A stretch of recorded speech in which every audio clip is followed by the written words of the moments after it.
주님, 저희들이 오늘 이 자리에서 함께 예배드리는 은혜를 베풀어 주시니 감사드립니다. 가정에 대한 말씀들을 함께 나누면서 저희 마음의 위로도 되고 또한 도전도 되는 시간인 줄로 압니다. 하나님의 말씀대로 건강하게 우리 가정들을 지어갈 수 있도록 주님, 저희들에게 지혜를 허락하여 주시고 또 용기 있게 행동할 수 있게 해주시고 우리의 손이 아닌 그리스도의 손에 이 가정을 맡기고 함께 나아갈 수 있도록 도와주시옵소서. 말씀 나누는 자리에 주 성령께서 우리의 생각과 마음을 열어주셔서 이해할 수 있게 해주시고 또 이해한 말씀을 순종할 수 있도록 저의 마음을 주장하여 주시옵소서. 주 예수 그리스도 이름으로 기도합니다. 아멘.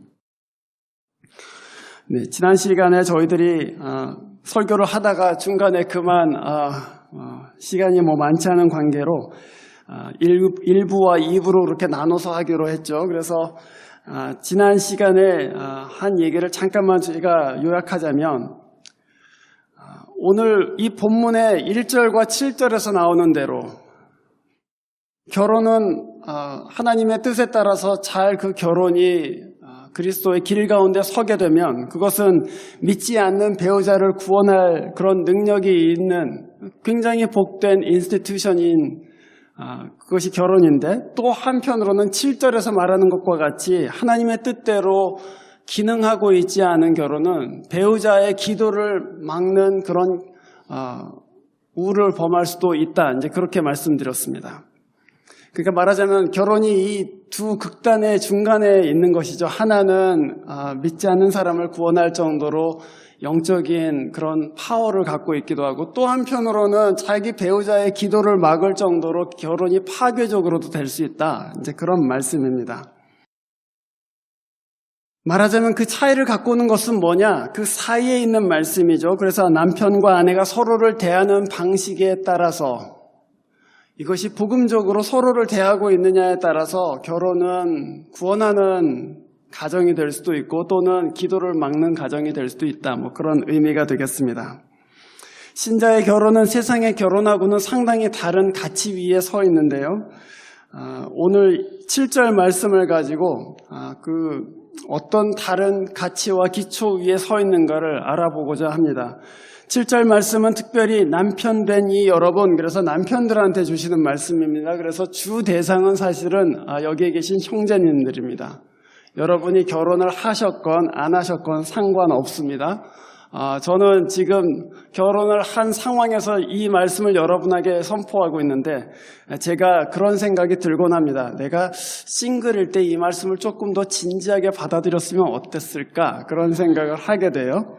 네, 그래서 아직 결혼하지 않은 형제 여러분 또는 티네이저 형제 여러분 지금 잘 준비하시고 또 어떻게 아내를 대할까, 사실은 지금 아내가 없기 때문에 아내를 대하는 방식이라기보다는 자매를 대하는 방식으로 이해하시면 되겠습니다. 시블링을 대하는 방식 또는 심지어는 자기 어머니를 대하는 방식도 마찬가지입니다.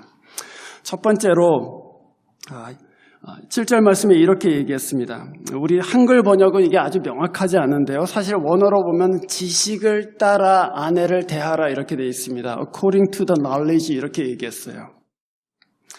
남편은 아내를 대할 때에 지식을 따라서 대해야 된다 그렇게 얘기했습니다. 지식에는 두 가지 차원이 있습니다. 이 본문은 사실 두 가지를 얘기해요. 하나는 아내에 대한 지식입니다. 아내가 어떤 사람인지, 아내가 어떤 때 화가 나는지, 아내가 어떤 때 속이 상한지, 또 아내가 어떤 때 기쁜지를 남편들은 알 필요가 있습니다.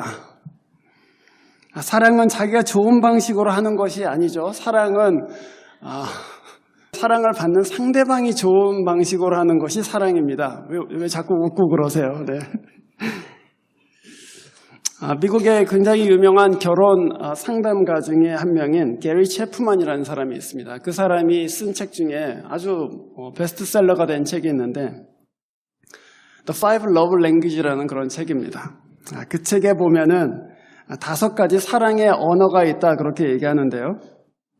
첫 번째는 공감해주는 말입니다. 두 번째는 퀄리티 타임이고요. 세 번째는 선물 주는 것입니다.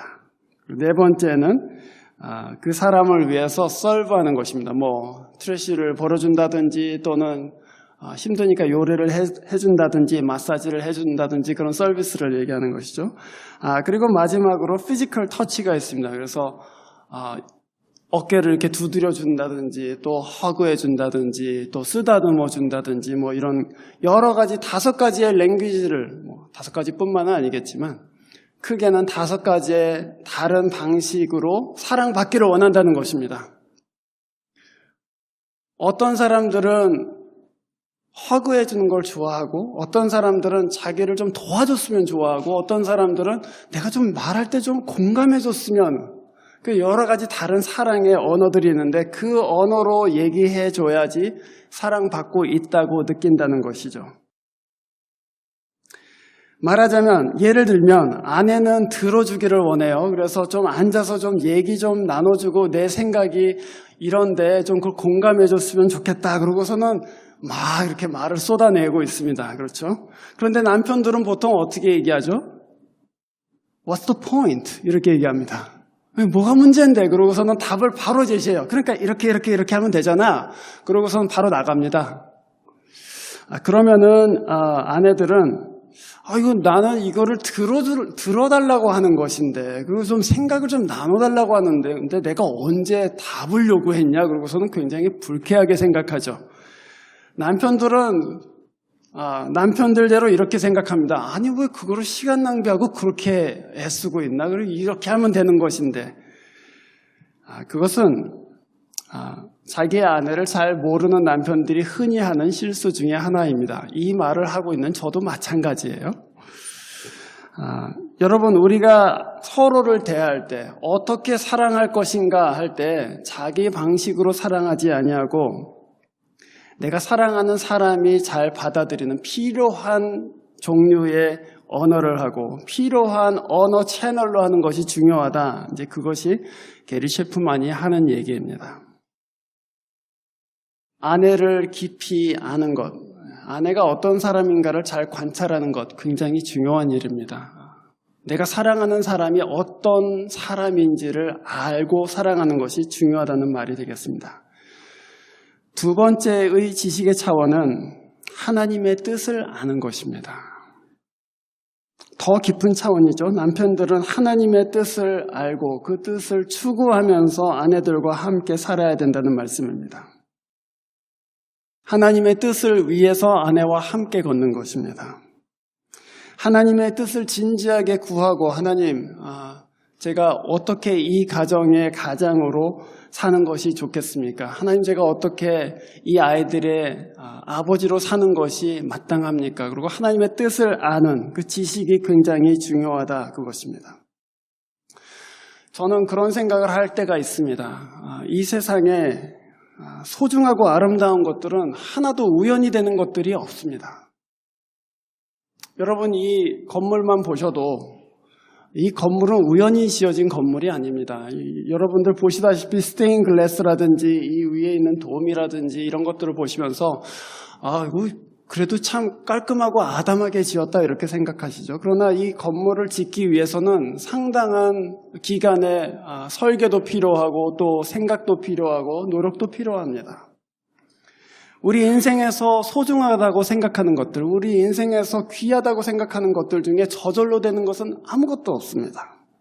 다 가꾸고 돌보는 것을 통해서 그렇게 되는 것이죠. 그래서 사실은 우리 가정을 볼 때에도 우리 가정이 어떻게 지어지는 것이 좋겠는가, 또 하나님께서는 이 가정을 어떻게 지으라고 하시는가, 그것을 부부가, 특별히 우리 형제들이 성경 말씀 통해서 묻고 질문하고 또 공부하면서 그 길을 찾아나가는 것이 굉장히 중요하다 하는 것입니다. 그것은 아주 작게는 말과 행동 하나하나에서부터 시작합니다. 우리 형제 여러분들께서는 자기 생각에 갇혀있지 마시고 성경 펴시고 가장으로서 어떻게 살아야 될까 생각하시고 또한 여러분의 자매들을 잘 관찰하시기를 바랍니다. 지금 데이트 가운데 있는 형제들은 더더군다나 잘 관찰하셔야 됩니다. 지금은 어떤 그 두 사람이서 함께 나아갈 길을 모색하는 과정이기 때문에 잘 보이지 않을 수 있지만 깊이 관찰하고 또 알아가시기를 바랍니다. 두 번째로는 이 말씀에서 7절 말씀에서 이렇게 얘기했습니다. 아내는 자기보다 연약한 그릇임을 이해하십시오. 그렇게 얘기했어요. 아내가 더 연약하다 그렇게 얘기했습니다. 자기보다 연약하다 그렇게 얘기했습니다. 그러면은 남편은 강하다는 말입니까? 연약하다는 말입니까? 남편이 연약한데 아내는 더 연약하다는 뜻입니다.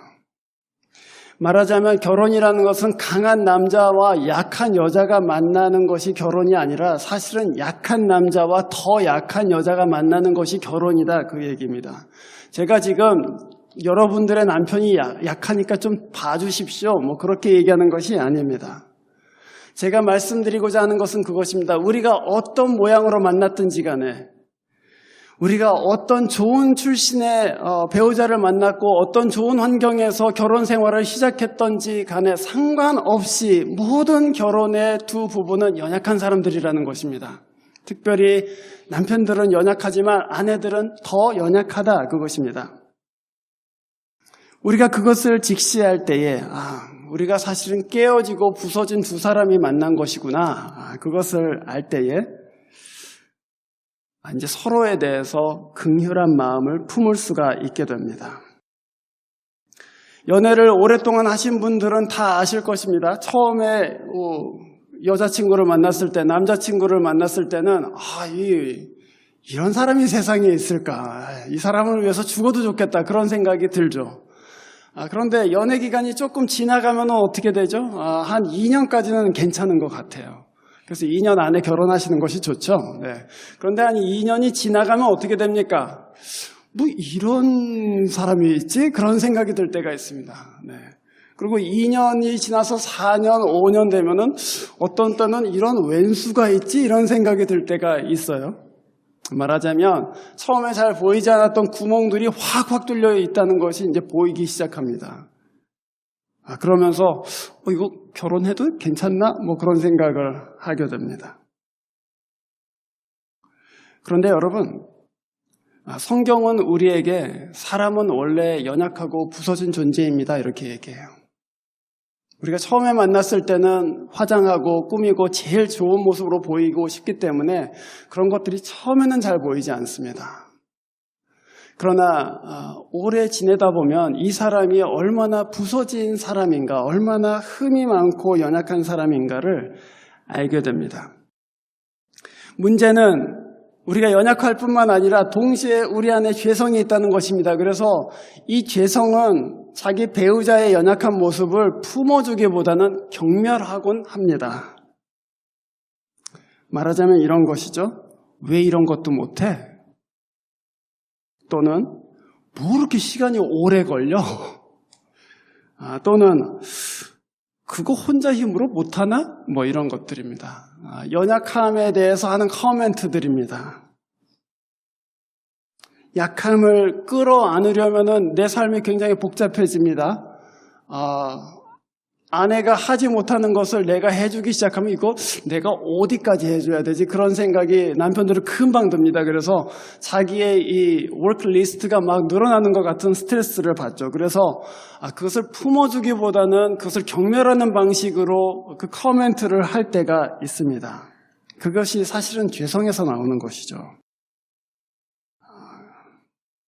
그런데 주님께서는 그러지 말고 너의 배우자가 연약하다는 것을 봐라 그렇게 얘기하십니다. 네가 져야 될 짐보다도 네 배우자가 지금 약하다는 것을 인정해라. 그리고 보듬어줘라. 그렇게 얘기하시는 것이죠. 신약성서에서 이 연약함에 대한 반응이 사실은 긍휼이라는 감정으로 반응됩니다. 신약성서에서 긍휼히 여긴다는 헬라어, 그 단어는 오직 그리스도를 묘사하는 데만 쓰입니다. 그 단어가 스플랑키니조마이라는 그런 되게 특이한 단어인데요. 이 단어는 신약성경에서 예수님을 묘사할 때만 쓰였습니다. 이 긍휼이라는 단어는 예수님이 어려움과 곤경에 처한 사람들을 봤을 때 느끼던 감정입니다. 예를 들면은 예수님의 설교를 들으려고 사흘 동안 같이 있었던 사람들이 광야에서 먹을 것이 없어서 이제 기진하고 있을 때 예수님이 긍휼을 느끼셨습니다. 또는 예수님께 나아온 사람들을 보면서 참 목자 없는 양과 같이 유리하고 방황하고 있구나 하는 마음 때문에 괴로울 때 그분의 마음에 긍휼한 마음이 드셨습니다. 또는 과부가 자기 아들을 잃어버리고 그 관을 메고 집에서 나갈 때 우는 과부를 길거리에서 만나서 예수님께서 보시면서 품으셨던 마음도 긍휼의 마음이었습니다. 그래서 그 마음 중심의 긍휼 때문에 오병이어의 기적을 행하시기도 하시고, 또는 목자 없는 양과 같은 사람들을 위해서 자기 몸을 다 주시기도 하시고, 또는 하나밖에 없는 과부인데 하나밖에 없는 아들을 잃어버린 그 과부의 마음이 너무나도 불쌍하고 긍휼히 여겨져서 관을 메고 나가는데 그 아이를 살리기도 하시는 것이죠. 제가 말씀드리고자 하는 것은 그것입니다. 예수님 안에 있었던 그 긍휼이 바로 그리스도께서 하나님의 일을 하시는데 가장 중심적인 감정이라는 것입니다. 시편 103편 14절에 하나님에 대해서 말할 때도 이 긍휼이라는 단어가 쓰이는데 이렇게 말합니다. 아버지가 자식을 긍휼히 여김같이 여호와께서는 자기를 경외하는 자를 긍휼히 여기시나니 이는 그가 우리의 체질을 아시고 우리가 단지 먼지뿐임을 기억하시고 계신다. 하나님이 우리를 보시면서 긍휼한 마음을 품고 계시는데 그 긍휼한 마음을 품는 이유는 우리가 먼지임을 알고 계시기 때문이라는 얘기입니다. 그래서 아까 그런 거예요. 지식을 따라서 사랑해라. 이 사람이 연약하다는 것을 알면 연약하구나, 깨져 있구나, 부서져 있구나, 그것을 알면 긍휼한 마음이 드는 것이죠. 제가 공부한 4세기에 살았던 어거스틴이라는 유명한 교부가 있습니다. 여러분 그런 얘기는 못 들어보셨겠지만 4세기에도 수술이 있었어요. 그 배를 째거나 이렇게 두개골을 열고 수술하는 그런 수술이 있었답니다. 저도 몰랐어요. 그런데 이 수술을 할 때는 4세기에 수술을 하니 마취제가 없잖아요. 그래서 수술을 할 때는 환자를 이렇게 눕혀다 놓고 사방에서 사람들이 이렇게 다리와 팔을 잡고 그 다음에 살을 째고 수술을 했다는 것이죠. 그러면 어떻게 되겠습니까, 여러분? 환자가 그냥 환장을 하는 거죠. 그래서 막 몸부림을 치면서 어떤 때는 수술하는 그 의사한테 주먹을 날리기도 하고 발길질을 하기도 한다는 것입니다. 그런데 여러분, 의사는 환자가 막 자기를 때리는데 그것을 이 사람이 왜 때려? 그러고서는 같이 맞서지 않죠. 왜 그렇습니까? 이 사람이 지금 아파서 누워서 발버둥 치고 있다는 것을 알기 때문입니다. 교회에서도 마찬가지예요, 여러분. 나를 못 살게 구는 사람이 있어요. 나를 막 쿡쿡 찔러요. 그런데 저 사람이 상해서 그렇구나. 저 사람 마음이 지금 부서져서 그렇구나. 그것을 알기 시작하면, 그래서 병들었구나. 그것을 우리가 이해하기 시작하면 그거를 경멸하거나 그것을 공격적으로 나쁜 사람이라고 욕하거나 하는 것이 아니라 오히려 긍휼한 마음을 품게 되는 것이죠. 주님 아파서 저렇습니다. 그러고서는 기도할 수 있게 되는 것입니다. 예수께서 긍휼이 많으신 분이심을 안 사람들은 예수님께 찾아와서 돈을 드릴 것도 아니고 뭘 해드릴 수도 없는 그런 가난한 사람들이잖아요. 그래서 그 사람들이 결국 한 말이 뭐였습니까? 하나님의 아들 그리스도여, 나를 긍휼히 여기시옵소서. 그렇게 얘기했어요. 사람들은 예수님 앞에 병자를 데리고 오고 귀신 들린 사람들을 데리고 와서 긍휼히 여겨달라고 말했어요. 예수님이 긍휼이 많으신 분이심을 알았기 때문에 그 긍휼에 호소했지요. 그 긍휼에 호소하는 것만큼 강력한 것이 없는 것을 사람들은 당연히 알고 있었습니다. 그래서 누가복음에서는 예수님께서 두 가지 아주 중요한 비유를 두셨는데, 하나는 선한 사마리아인의 비유와 또 하나는 집을 나간 탕자의 비유죠. 선한 사마리아인의 비유에서 길거리에 피를 흘리고 쓰러져 있는 유대인을 보고서 사마리아인이 품었던 감정을 누가는 긍휼이었다 이렇게 얘기합니다. 나쁜 놈이죠. 아버지한테 죽지도 않았는데 유산을 달라고 해갖고 멀리 떠난 아들이 허랑방탕 돈 다 쓰고 돌아오는데 거짓골을 해갖고 들어오는 거죠. 근데 아버지가 멀리서 보고서는 품었던 감정을 누가는 긍휼이었다, 측은히 여기는 마음이었다 그렇게 얘기했어요. 그래서 가서는 끌어안았어요. 그거를 야단치거나 또는 처벌하거나 하지 않고 끌어안았습니다. 자기랑 적대 관계에 있는 사마리아인과 유대인들은 개와 고양이 같이 그렇게 지냈었는데, 그 유대인을 보고서 측은한 마음이 든 선한 사마리아인은 그를 자기 노새에다가 싣고서는 여관으로 옮겨서 치료해달라고 돈을 주기까지 하였습니다. 그것이 긍휼이 일으키는 일입니다. 하나님의 일은 언제나 그 긍휼 가운데 나오는 것이죠. 그런데 오늘 이 베드로 사도가 남편들한테 그렇게 얘기하는 거예요. 긍휼을 품으라고. 연약함을 보고서 그것을 경멸하지 말고 긍휼을 품으라고. 왜 나처럼 하지 못하냐라고 얘기하지 말고 내가 그것을 감당해 주겠다고 긍휼을 품으라는 것입니다. 긍휼이 들어오고 나서야 판단하거나 정죄하는 일이 멈추게 되는 거예요. 여러분, 아무리 우리가 나 판단하지 않을 거야, 나 정죄하지 않을 거야, 소용없습니다. 내 마음에 긍휼과 사랑이 들어오지 않는 한은 내 마음속에 절대로 판단이 그칠 수가 없게 돼 있어요. 부부 여러분, 사랑은 거기서 시작합니다.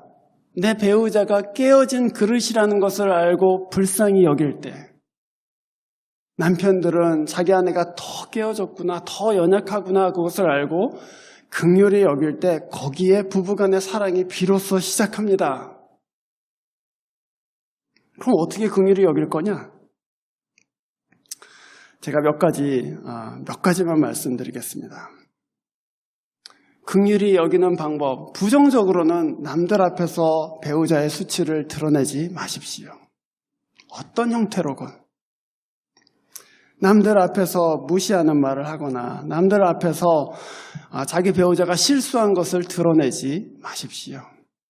연약함을 오히려 덮어주셔야지만 됩니다. 두 번째로는 배우자의 잘못으로 일어난 손해나 문제가 있을 것입니다. 그거 언급하지 말고 그냥 묵묵히 감당하십시오. 제가 남편들한테 드리는 말씀입니다. 우리는 짐 지기 싫기 때문에 피해자를 비난하곤 해요, 사실은. 왜 하필 어두울 때 차 몰고 나가고 그 사고 냈냐. 그렇게 말하면 안 되죠, 사실은. 어두울 때 나가서 차 사고 날 수도 있는 것이죠. 그러나 우리가 짐 지기 싫기 때문에 비난하는 거잖아요. 그런데 여러분 그거 하지 마세요. 그냥 묵묵히 그래 내가 좀 카드비 조금 몇 달 더 갚아야 되겠지. 그러고서는 그냥 감당하시면 됩니다. 그리고서는 같이 짐을 지고 가세요. 베드로 전서 4장 8절에 우리가 잘 아는 말씀이 있지 않습니까? 무엇보다도 뜨겁게 서로 사랑할지니 사랑은 허다한 허물을 덮느니라 그랬어요. 허물을 덮어주시기를 바랍니다. 그리스도께서는 특별히 우리의 허물을 덮어주시기 위해서 자기가 발가 벗기우는 수치를 당하셨습니다. 그것이 바로 남편들이 아내에게 해야 될 사랑의 종류입니다. 세 번째로 7절 말씀에 이렇게 되어 있습니다. 생명의 은혜를 함께 상속받을 사람으로 알고 존중하라 이렇게 되어 있습니다. 존중하라, 영어로는 show respect 이렇게 되어 있습니다. 네가 존중한다는 것을 보여라. 존중하지 않는 이유를 먼저 생각해 봐야 되겠죠. 왜 남편들은 존중을 안 할까? 몇 가지 이유가 있습니다. 첫 번째는 너무 익숙해져서 당연하게 생각하는 것입니다. 원래 신혼 때서부터 네가 밥 했잖아. 너무 당연하게. 그래서 밥을 해줬는데도 이제 더 이상 고맙다는 말도 하지 않고 그냥 뭐 그렇게 지내는 거죠. 너무 익숙해져서 당연하게 여기는 것이 첫 번째 이유입니다. 두 번째는 계산하는 것입니다. 나는 나가서 돈 벌잖아. 너는 안에서 밥하고 청소하고 빨래 해야지. 계산하기 시작하면 존중하지 않아요. 계산하기 시작하면 내가 이만큼 했으니까 너는 이만큼 하는 거지. 그러고서는 아무런 감사함이 그 안에 들어가지 않습니다. 세 번째도 있습니다. 세 번째는 내가 더 큰 피해자라고 생각하는 것입니다. 아내들은 남편한테 이렇게 얘기하곤 합니다. 당신은 당신 하고 싶은 일 하잖아. 그런데 남편들은 아내한테 그렇게 해요. 네가 상사들한테 받는 스트레스 겪어봤냐? 네가 싫은 데 가서 술자리에 끌려가고는 회식하는 거 겪어봤냐? 그렇게 얘기합니다. 내가 더 큰 피해자라고 생각하면 존중할 수가 없어집니다. 어떻게 하면 그럼 존중할 수 있을 것인가? 그게 이제 베드로 사도가 하는 얘기입니다. 여러분 다시 7절을 보시면 이렇게 돼 있어요. 남편들은 아내를 생명의 은혜를 함께 상속받을 사람으로 알아라 그렇게 얘기했습니다. 생명의 은혜를 함께 상속받는다.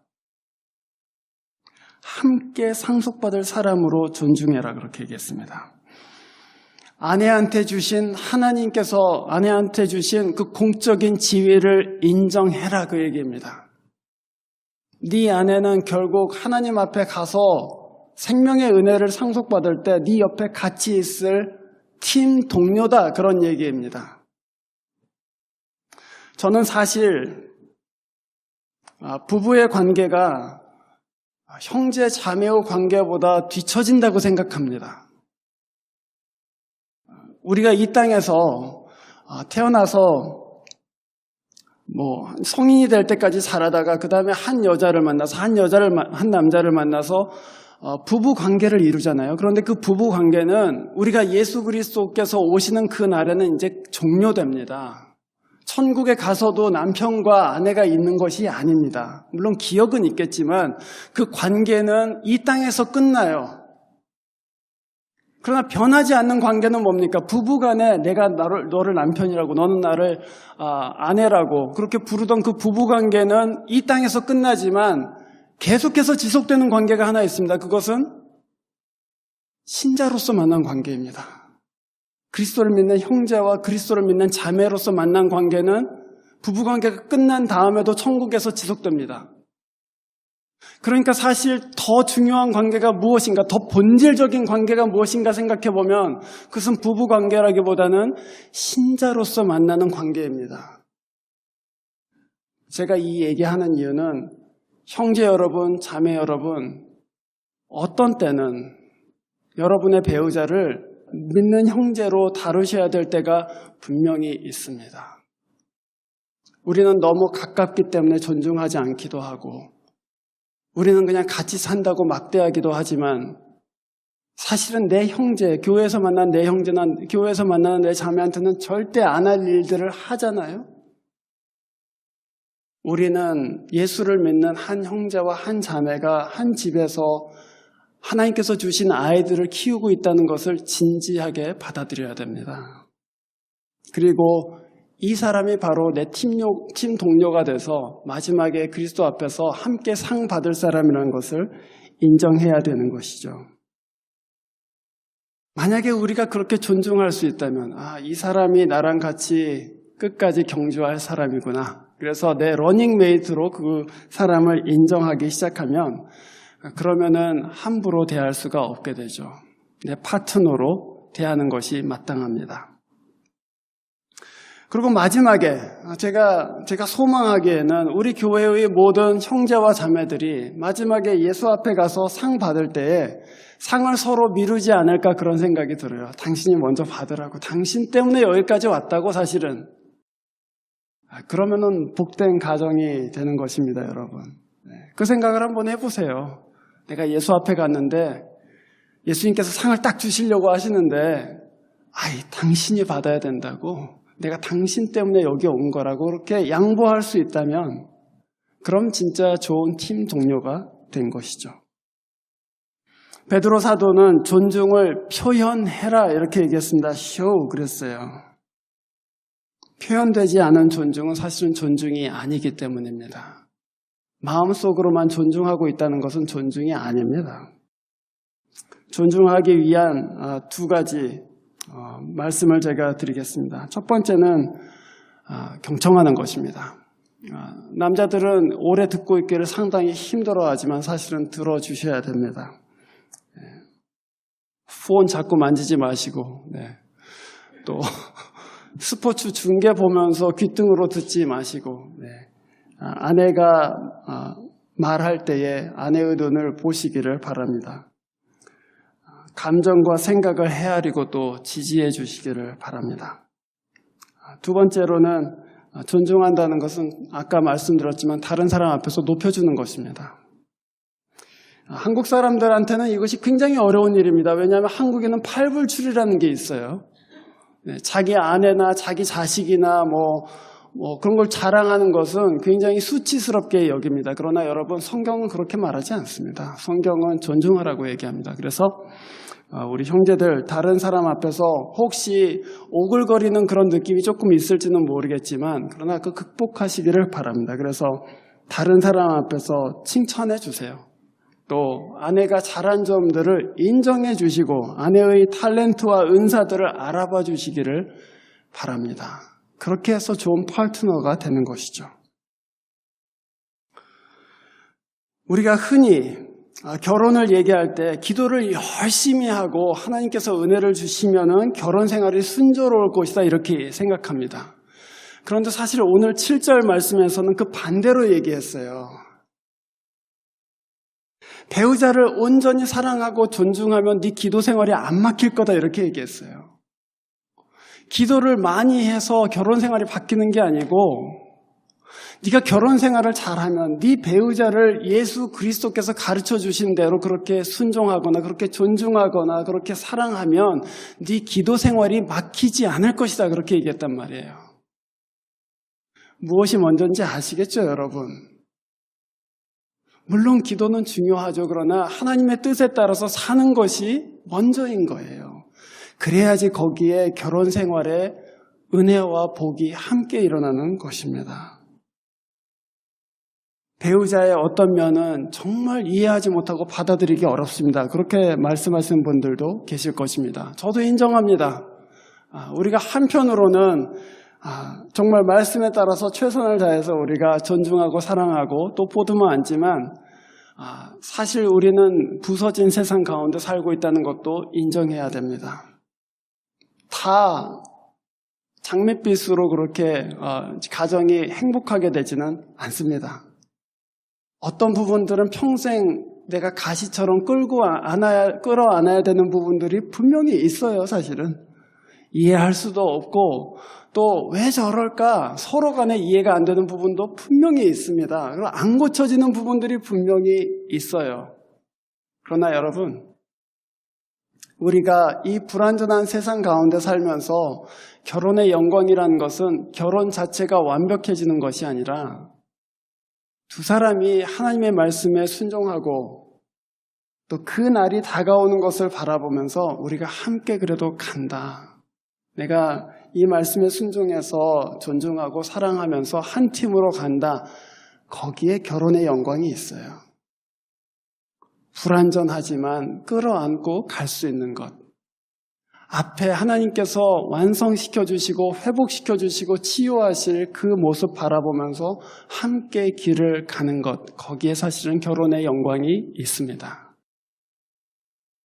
저는 그 영광이 드러나는 가정은 오늘 이 말씀, 우리가 읽은 말씀의 첫 절에서 얘기한 것처럼 사람을 구원하는 능력이 있다고 믿습니다.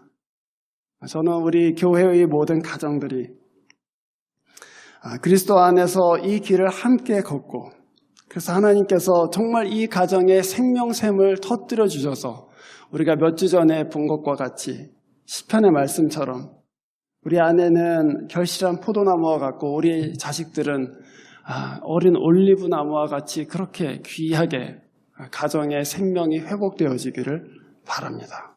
기도하겠습니다. 하나님 아버지, 우리의 가정들이 우리 손에 있는 것 같지만 사실은 하나님께서 짝지어 주셨고 또 하나님께서 생명을 주셔서 한 가정으로 이루어져 있음을 고백합니다. 저희의 손은 무디고 또 저희의 능력은 약합니다. 저희가 가정을 빚어나가는 것이 아니고 하나님께서 우리 손을 통해서 빚어나가시는 것임을 믿습니다. 주님, 부서지고 연약한 저희들이지만 이 말씀에 순종하여서 그리고 그리스도의 영광을 바라보면서 나아가는 모든 발걸음을 축복해 주십시오. 부부와 부부 사이가 회복되게 해주시고 또 부모들과 자녀 사이에 하나님 은혜의 강물이 터뜨려지도록 하나님 인도해 주시고 그래서 이 교회에 속한 여러 가정들이 복된 샘물과 같은 가정들 되도록 축복해 주십시오. 주 예수 그리스도의 이름으로 기도합니다. 아멘.